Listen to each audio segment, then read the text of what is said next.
Bienvenidas a la presentación de los resultados académicos provisionales del módulo de Itinerario Personal para la Empleabilidad 2, del semestre 2 del curso 2025 a 2026. Este resumen ejecutivo consolida los datos macroscópicos de matrícula y rendimiento de todo el módulo, mostrando de manera directa el efecto de la evaluación continua y de las pruebas finales síncronas, en concreto los resultados de la PAF1. Comenzamos con los datos globales. De una matrícula total de 721 estudiantes, casi un 67%, ya ha superado el módulo con éxito. Además, un 25.1% del alumnado, es decir, 181 personas, tienen algún resultado de aprendizaje pendiente para recuperar en la segunda convocatoria, la PAF2.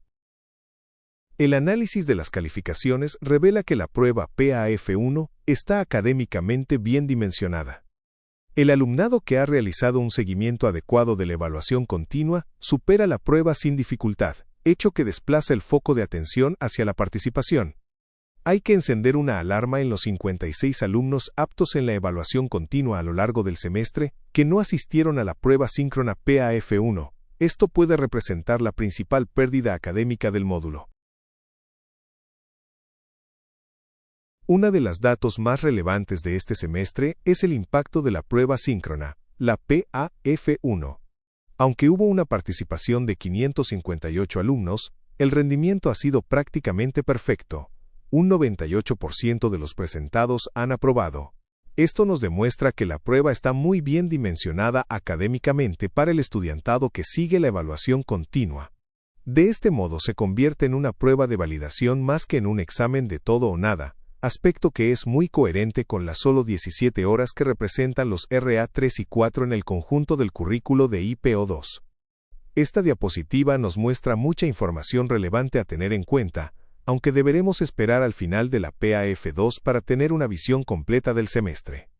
Un hecho a destacar es la baja asistencia del alumnado del grupo TRSAC a la PAF1, lo cual ha implicado que este grupo sea el que menos estudiantes supera, de momento, IPO2. Aunque es un módulo que tiene más relación con los estudios de gestión empresarial que otros ciclos formativos, habrá que analizar si estos estudiantes simplemente no le han proporcionado la suficiente atención o tenemos otras causas que debemos averiguar. Si desglosamos el análisis por los 4 grupos del módulo, observamos una coherencia interna muy positiva. El éxito de la prueba síncrona PAF1 se mantiene muy alto en todos los grupos, destacando especialmente los grupos TRSIN y TRM, donde el 100% del alumnado presentado a la PAF1 superó la prueba. A pesar de estos buenos resultados, el informe nos lanza una alerta importante sobre un riesgo de exclusión que afecta a la PAF1 como prueba síncrona. Como ya hemos señalado anteriormente, se detecta que 56 estudiantes, un 7.8% del total, han superado con nota la evaluación continua del RA1, RA2 y el proyecto empresarial del RA5, pero se ausentaron de la prueba PAF1. Estos 56 estudiantes aptos que no se han presentado representan la principal pérdida académica del módulo.